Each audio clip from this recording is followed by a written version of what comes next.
Hello there, adventurer. Welcome to the Crooked Cleric, Ansalon's premier place for a great ale and a fantastic tale. You've come to hear another of my famous yarns, have you not? I thought so. I got a knack for this sort of thing. I have a special tale for you today, an experience of my own, for I too was an adventurer once upon a time. This is a tale of friendship and family, of grief, of impossible decisions, and of the unbreakable bond of a parent's love for their child. I call it the Stirge clan Cometh. Have a seat, friend, and I shall tell you a tale to remember. The party, Jorg, who was a gnome bard, Namae, who was a halfling rogue, and Fox, who was a drow illusion wizard hereafter referred to by their names, had just been run out of a local village at the border of the High Moor for disrupting their annual show goat competition the evening before, and had hastily made camp alongside the trail and hunkered down for the night. It was early morning, just as the sun began to rise over the horizon, when the party awoke to the sound of loud buzzing, akin to the wings of a hummingbird, but many times louder.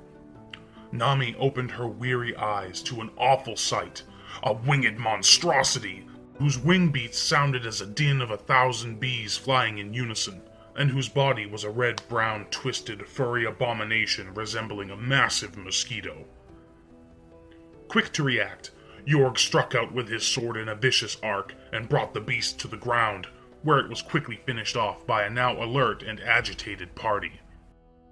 They inspected the corpse of this monster, noting that it had leathery skin, the wings of a bat, the proboscis of a mosquito, and all the cuddle appeal of a cactus covered in wasps.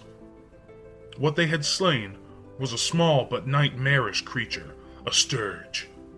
With much haste, the party broke camp and moved along down the trail. The trail they traveled at this point in the journey was long and winding and overgrown, but before long they discovered an adjoining path due west that bore evidence of recent travel, making the trail much easier to follow. After a few hours' journey, the group came upon a gruesome sight. The body of a man, wearing bloody traveler's garb and clutching a letter in his death grip in the middle of the trail. The grass had been tamped down, and there was clear evidence of a struggle. Fighting had occurred here. With their guard up, the party advanced. A few miles of generally downhill trail is passed under their feet when the overgrowth begins to give way to increasingly dense bog terrain on either side of the trail, with murky pools and puddles on either side, and the noxious odor of swamp gas fills the air. They can hear the sounds of shouting from up ahead, but the source is still too far off to see clearly. The party rushes forward, eager to assist if possible, or wreck house if necessary. They turn a bend in the trail, and the source of the shouting comes into view.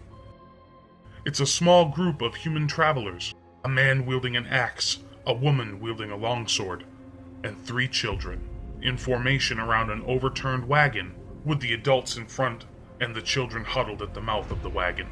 7 hooded figures emerged from the tree line, and a swarm of Stirges between them. The man calls out to the party, "Hail, stranger! If you have any goodness in you, please, I beg you, help me protect my family. I'll give you anything, just please. We cannot handle them all." The party wastes no time and joins the fray. The ensuing battle was chaos in its purest form.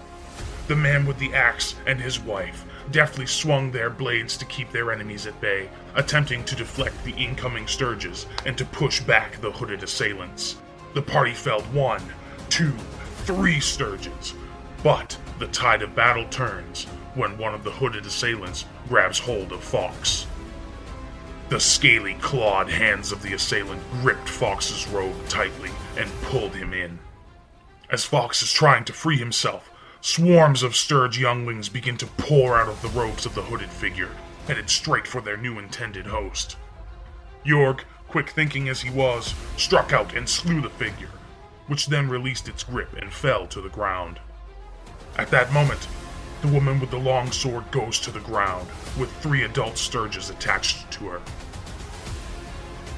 The oldest child, a boy of no more than 10, cries out in fear and anger, raises his slingshot, and looses a stone. His aim is true, and the stone strikes one of the Stirges squarely in the eye. However, this would prove a tragic mistake, as the Stirge detached itself from the woman and began to buzz towards him. The man with the axe has cut down 2 of the hooded assailants at this time, and more Stirges than he cares to count. He hears his son scream in terror and turns his head to see what has become of him. He first sees his wife, lying on the ground, swarmed by Stirges and struggling to free herself. Then he sees his son, struggling to hold back a large adult Stirge, oblivious of the Stirge that has crept up behind him. Panic sets in. He looks back and forth between the two for only a moment, but in that moment, the Stirge that had crept up behind the boy latched on and plunged its proboscis deep into the boy's flesh. He locked eyes with his wife, gave her an anguished nod, and threw himself at his son, flailing his arms at the Stirges in an attempt to ward them off. He bellows at the top of his lungs, an unintelligible sound of grief that cuts through the sound of battle like a knife through butter, and desperately tries to pry the Stirges from his son. The party turn to see the source of the noise, lock eyes for a moment, and spring into action. Fox comes to the aid of the woman, desperately prying the Stirges off of her and stabbing them with his dagger until they stop squirming, and begins to administer first aid. Namae guards his back from the Stirges and hooded assailants and prevents their advance. Jorg flies to the man's side and makes short work of the Stirges threatening the boy's life, and helps the man put the child in the back of the wagon. The 3 heroes drag the woman back and take up formation around the mouth of the wagon, slaying all but one of the hooded assailants and driving the Stirges back. The wounded, but not dead, hooded assailant attempts to crawl away into the bog, but the party stops him and pulls the hood from its head. Underneath the hood is a sickly-looking lizard folk, coughing up blood and just generally not having a good day. The interrogation that followed was brutal, but the party was only able to get the lizard to speak a single sentence. "The circle of Stirges will have blood for this!" After which it began to turn into a pile of ash and blew away in the breeze. And that is the end of our tale for today. Did it quench your thirst for entertainment? I knew it would. Come back again soon and I shall regale you with another of my fantastic tales. Don't forget to like and subscribe on your way out. Everyone helps. We'll see you next time.